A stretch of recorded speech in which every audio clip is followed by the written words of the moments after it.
और ऐसा कोई दिन नहीं गुजर रहा जब बिहार से हत्या और वारदात की कोई खबर सामने नहीं आती। जैसे जैसे बिहार में चुनाव के दिन नजदीक आ रहे हैं, वहां से अपराध और गुंडागर्दी की खुलेआम तस्वीर सामने आ रही है। बिहार की राजधानी पटना में एक और नई वारदात से सनसनी फैल गई। इस बार बदमाशों का शिकार बने बीजेपी नेता सुरेंद्र केवट। बिहार में फिर मर्डर, कहां है लॉ एंड ऑर्डर? 13 दिन में 34 हत्या, बिहार में जंगल राज लौटा। बिहार में crime out of control, Bihar में अपराध बेलगाम है और सिस्टम लाचार। राजधानी पटना में बीजेपी नेता की हत्या की वारदात और वही पुराना सवाल उठ खड़ा हुआ है, क्या बिहार में अब भी कानून व्यवस्था बाकी है? बिहार में अपराधियों का मनोबल इतना बढ़ गया है कि जुलाई में पिछले 13 दिन में 34 लोगों की हत्या हो चुकी है। हाल ये है कि बिहार में एक बार फिर 90 का दशक लौट आया है और लोग घर से बाहर निकलने से पहले एक बार नहीं 100 बार सोच रहे हैं। और उसकी वजह है ये 3 तस्वीरें। पहली तस्वीर राजधानी पटना की है, जहां बीजेपी नेता सुरेंद्र केवट की गोली मारकर हत्या कर दी गई। दूसरी तस्वीर सीतामढ़ी की है, जहां एक कारोबारी को गोली मारकर मौत के घाट उतार दिया गया। तो नालंदा में एक किसान की धारदार हथियार से काटकर हत्या कर दी गई। पटना में अपराधियों का तांडव जारी है। पुनपुन में अपराधियों ने बीजेपी नेता सुरेंद्र केवट की गोली मारकर हत्या कर दी है। सुरेंद्र केवट पुनपुन किसान प्रखंड अध्यक्ष बताए जा रहे हैं। अपराधियों ने खेत में पटवन के दौरान उन्हें गोली मारी और पटना एम्स में इलाज के दौरान बीजेपी नेता की मौत हो गई। पुलिस परिजनों के बयान पर पिपरा थाना ने एफआईआर दर्ज कर कानूनी कार्रवाई तेज कर दी है। कोई उनको अज्ञात व्यक्ति गोली मारकर भाग गया। आवाज़ सुनकर लोग, आसपास के लोग वहां पर गए। उनको इलाज के लिए लोग टेम्पो से एम्स ले गए, लेकिन वो वहाँ पर इलाज के क्रम में उनकी मृत्यु हो गई। सीतामढ़ी के सबसे व्यस्त इलाके महसौल चौक पर शनिवार रात बाइक सवार 3 अपराधियों ने कारोबारी पुटू खान को गोली मार दी। स्थानीय लोगों ने आनन फानन में पुटू खान को एक निजी नर्सिंग होम पहुंचाया, लेकिन डॉक्टर्स ने उन्हें मृत घोषित कर दिया। कारोबारी की हत्या का सीसीटीवी फुटेज भी सामने आया है, जिसमें साफ दिखाई दे रहा है कि 3 की संख्या में आए अपराधी किस तरीके से कारोबारी को पहले धक्का देकर गिराते हैं, उसके बाद कारोबारी को गोली मार दी जाती है। गोली मारने के बाद अपराधी बड़े आसानी से वहां से भाग खड़े होते हैं। हत्या की खबर मिलते ही सीतामढ़ी एसपी अमित रंजन मौके पर पहुंचे और जल्द अपराधियों की गिरफ्तारी का भरोसा दिलाया। इस घटना के बाद इलाके में जबरदस्त आक्रोश है और लोगों ने पुलिस प्रशासन के खिलाफ जमकर नारेबाजी की। तकरीबन 9 बजे सूचना मिली थी कि वसीम खान नाम के व्यक्ति हैं, जिनको अज्ञात अपराधकर्मी द्वारा गोली मार दिया गया। तत्काल जो है पुलिस यहाँ पहुंची, उनको इलाज के लिए भेजा गया है। अभी इलाजरत है।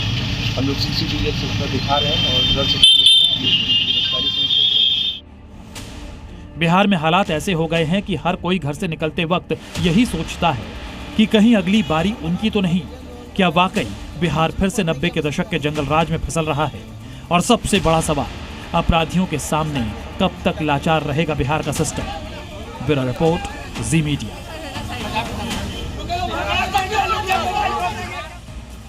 तो केवल 13 दिन में 34 हत्याएं कर दी गई। 12 जुलाई 2025 को पटना में बीजेपी नेता सुरेंद्र केवट की हत्या कर दी गई। 11 जुलाई को पटना में ही किराना कारोबारी विक्रम झा की हत्या कर दी गई। 10 जुलाई को पटना में बालू कारोबारी रमाकांत यादव की हत्या हो जाती है। 6 जुलाई को पूर्णिया में एक परिवार के 5 सदस्यों की जान ले ली गई।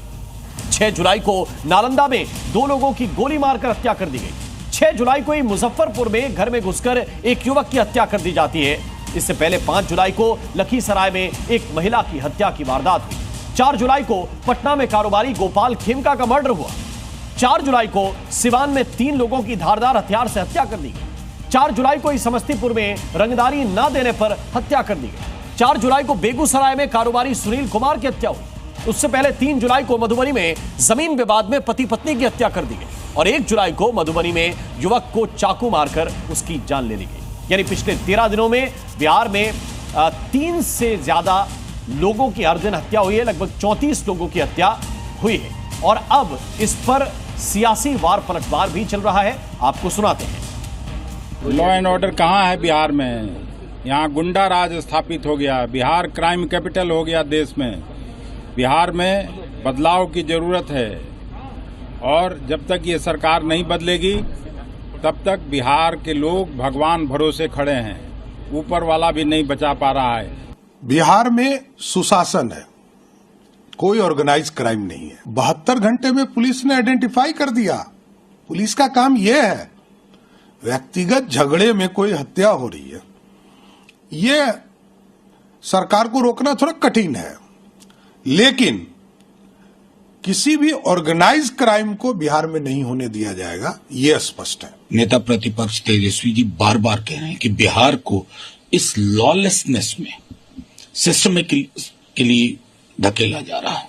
सरकार नाम की कोई चीज नहीं है। मतलब बिहार एक तो इन्वेस्टमेंट के लहजे से बिहार को आप, अब मैं समझता हूं उसको गुजरात वाली नजर आपकी नहीं मिलती है जो गुजरात को मिलती है। और इवन क्राइम में ये चिंता का विषय होना चाहिए, सामूहिक चिंता का। घटना तो हो ही रहा है ना, लगातार हो रहा है ना। अब कोई नेता तो इंसान भी तो है, ठीक है, पॉलिटिकल पार्टी से जुड़े हुए हैं, जिम्मेदारी है, मगर जो सच्चाई उसको छुपा तो कोई नहीं सकता है। इन दिनों तो हत्या का दौर चल रहा है और निर्दोष लोग मारे जा रहे हैं, व्यवसायी लोग मारे जा रहे हैं। तो अगर कोई नेता फिलहाल ये अगर चिंता कर रहे हैं तो वाजिब चिंता है ना। जी न्यूज़।